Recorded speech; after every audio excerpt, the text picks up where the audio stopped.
Hello students, आज मैं आप लोगों को इनडायरेक्ट स्पीच की पैसिव वॉइस में बदलना सिखाऊंगा कि यदि आपका एक्टिव वॉइस इनडायरेक्ट स्पीच में हो तो हम उसे पैसिव वॉइस में कैसे बदल सकते हैं। वैसे तो डायरेक्ट स्पीच का पैसिव वॉइस में नहीं बदला जा सकता है, लेकिन अगर डायरेक्ट स्पीच को हम इनडायरेक्ट स्पीच में अगर बदल दे तो उसे पैसिव वॉइस में बदला जा सकता है। और पैसिव वॉइस में स्टूडेंट्स उसके सेंटेंस के अकॉर्डिंग बदला जाता है।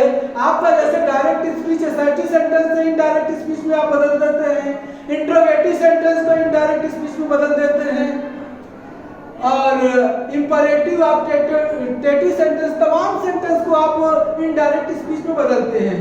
तो हम इनडायरेक्ट स्पीच से पैसिव वॉइस में बदल सकते हैं। तो इनडायरेक्ट स्पीच से पैसिव वॉइस में बदलने के 4 स्ट्रक्चर होते हैं, अर्थात 4 तरह के नियम होते हैं, जिनमें से स्टूडेंट्स में आज आपको पहला स्ट्रक्चर बताने जा रहा हूं, जिसका स्ट्रक्चर कुछ इस तरह का है। Subject, main verb, reported speech. आपने देखा होगा ये जो सब्जेक्ट मेन वर्ब होता है इसको हम रिपोर्टिंग पार्ट कहते हैं, और जो स्टूडेंट्स आपका जो कंजंक्शन से जहां स्टार्ट होता है उसे हम रिपोर्टेड पार्ट कहते हैं। तो पहला स्ट्रक्चर ये कहता है कि यदि आपका सब्जेक्ट क्या हो स्टूडेंट्स, इंडेफिनिट हो। क्या हो?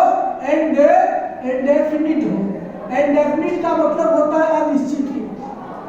अगर यहाँ का कर्ता इंडेफिनिट हो और मेन वर्ब का अपना ऑब्जेक्ट न हो तो हम लोग इनडायरेक्ट स्पीच में कैसे बदलेंगे, अर्थात ऐसे इनडायरेक्ट स्पीच को पैसिव वॉइस में कैसे बदलेंगे। तो जरा सा ध्यान देना, अगर इस तरह का हो तो हम पहले इट लगाते हैं, फिर उसके बाद वर्ब टू बी लगाते हैं। वर्ब टू बी का मतलब होता है is am are was were होगा। अगर प्रेजेंट टेंस में है तो इज एम आर करेंगे, पास्ट टेंस में है तो वाज वर करेंगे। उसके बाद क्या करेंगे, इस मेन वर्ब का थर्ड फॉर्म लिखेंगे और रिपोर्टेड स्पीच को जो का त्यो उतार लेंगे। तो अब मामला यह है कि यहाँ पर स्टूडेंट्स इंडेफिनिट सब्जेक्ट हो क्या सकता है। इंडेफिनिट सब्जेक्ट कई तरीके से होते हैं, जैसे अगर हम प्रोनाउन की बात करें, दे, आप लोगों ने दे सुना होगा, और स्टूडेंट दे आ जाए, वी आ जाए, प्रोनाउन की भाषा में ये इंडेफिनिट होते हैं। यार आपने स्टूडेंट्स पढ़ा है इंडेफिनिट प्रोनाउन होता है someone, anyone, known, anybody, nobody, somebody या अन्य होते हैं। अगर कुछ इस तरह के करता हो तो हम इस स्ट्रक्चर पर काम करते हैं। ताकि स्टूडेंट्स मैं आपको दिखाता हूँ एक्टिव वॉइस से पैसिव वॉइस में कैसे बदलते हैं। जैसे है दे से ये लोग कहते हैं we have, they say that they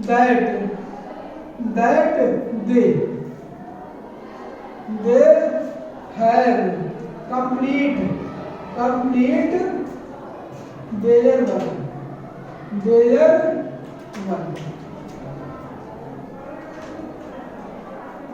their work। कुछ इस तरह के सेंटेंस आपको मिल जाएंगे। अब इसे हमें पैसिव वॉइस में बदलना है। किस में बदलना है स्टूडेंट्स? पैसिव वॉइस में बदलना है। आइए देखते हैं पैसिव वॉइस को कैसे बदलें। दे और वी इंडेफिनिट सब्जेक्ट माना जाता है, या कोई इंडेफिनिट प्रोनाउन का अगर हो तो उसे भी इंडेफिनिट माना जाता है। ऐसे में स्टूडेंट्स पैसिव वॉइस में नामक शब्दों को हटा देते हैं। हम क्या करेंगे, यहाँ पे ईट कर डालेंगे। ये से प्रेजेंट टेंस है तो यहाँ पे ईच कर डालेंगे। अब से का थर्ड फॉर्म क्या हो जाएगा, सेड हो जाएगा। और रिपोर्टेड वाले पार्ट को जो का त्यों उतार लेंगे, that they have completed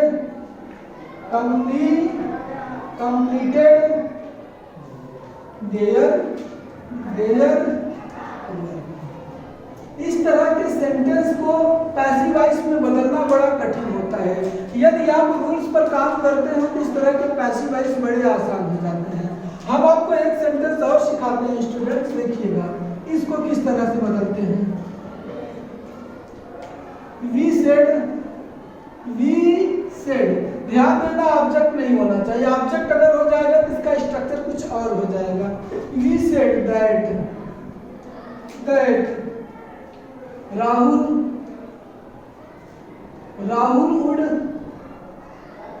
would write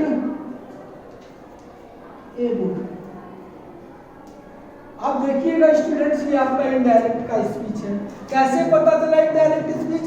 यहाँ पे देखा जाए तो कंजंक्शन वर्ड है। अब इसको अगर हमें पैसिव वॉइस बनाने हैं तो कुछ इसके पैसिव वॉइस इस तरह के होंगे। वी को एक इंडेफिनिट सब्जेक्ट है, पूरे प्रोनाउन में केवल दो इंडेफिनिट सब्जेक्ट पर माना जाता है, वी और दे माना जाता है। अगर पर्सनल प्रोनाउन में देखा जाए, हम इसके स्थान पे लिख देंगे इट, लिख देंगे। ये पास्ट है, यहाँ पे हम वाज कर देंगे। क्या कर देंगे? पास्ट है, पास्ट में verb to be was verb का यूज होता है। इट सिमिलर है तो हमने वाज कर दिया। अब क्या करेंगे? सेड का थर्ड फॉर्म ऑलरेडी सेड है, अब दैट को क्या कर देंगे? दैटी कर देंगे, आगे पूरा छाप देंगे। राहुल उड, राहुल उड right, right, right a book. अब काफी लोगों को ये लगता है कि ये वाला हम ही को कहाँ लेंगे, हमें बाई करके अस लिखना चाहिए। तो आपको जानकारी के लिए बता दूं, ये वाला वी जो है ये इंडेफिनिट होने के कारण पैसिव वॉइस में हम हटा देते हैं। हमने आपको रूल्स बताया था, यदि कोई कर्ता इंडेफिनिट होता है उसे पैसिव वॉइस में हटा दिया जाता है। तो आइए स्टूडेंट्स, मैं आपको दो एग्जांपल के माध्यम से फर्स्ट स्ट्रक्चर समाप्त कर दिया और अब हम आपको दूसरे स्ट्रक्चर की ओर चलते हैं।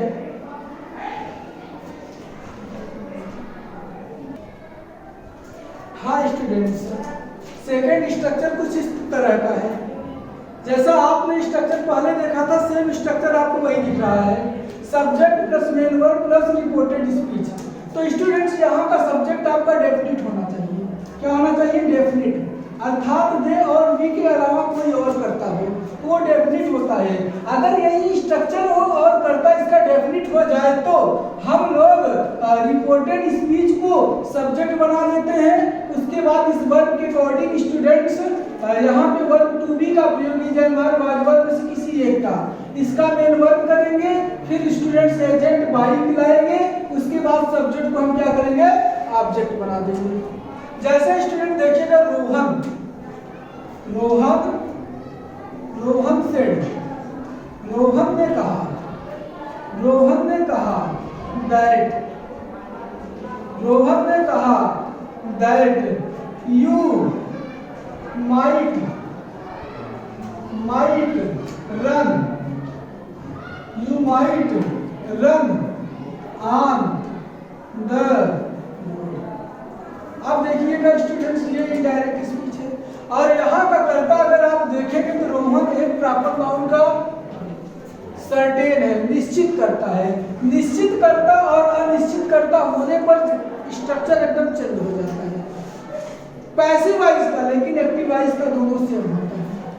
लेकिन अगर पैसिव वॉइस हो तो उसका एकदम स्ट्रक्चर हो जाता है। अब जरा सा ध्यान देना, ये सब्जेक्ट है, ये वर्ब है और ये क्या है?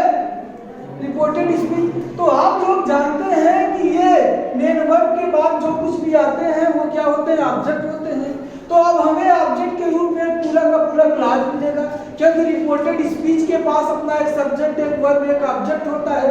मैंने कहा था जिसके पास अपना एक फाइनाइट वर्ब हो वह एक खुद ही अपने आप में क्लास बनाता है। तो ये एक क्लास है और इस क्लास को ही हमने पूरा का पूरा सब्जेक्ट के रूप में मान लिया। जब इसको हमने पूरा सब्जेक्ट के रूप में मान लिया तो यहाँ पर स्टूडेंट्स वर्ब टू बी का प्रयोग किया।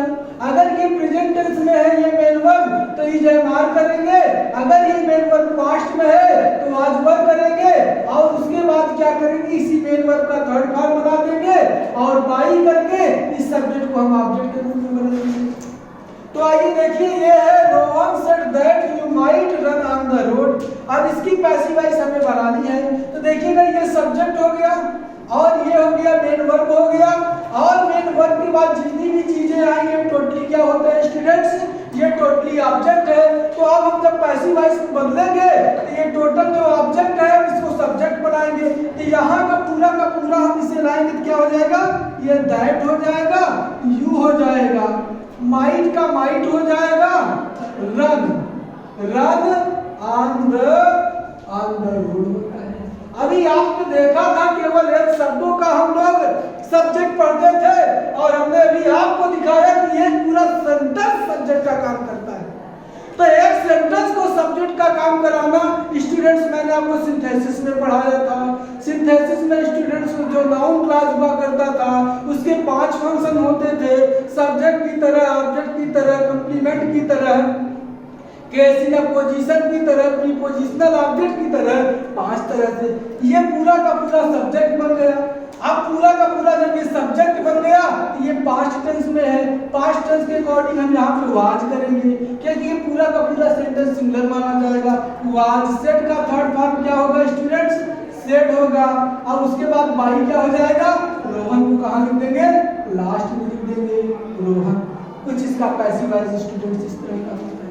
एक और मैं बता रहा हूँ, a farmer, a farmer, farmer says, एक किसान कहता है दैट देयर आर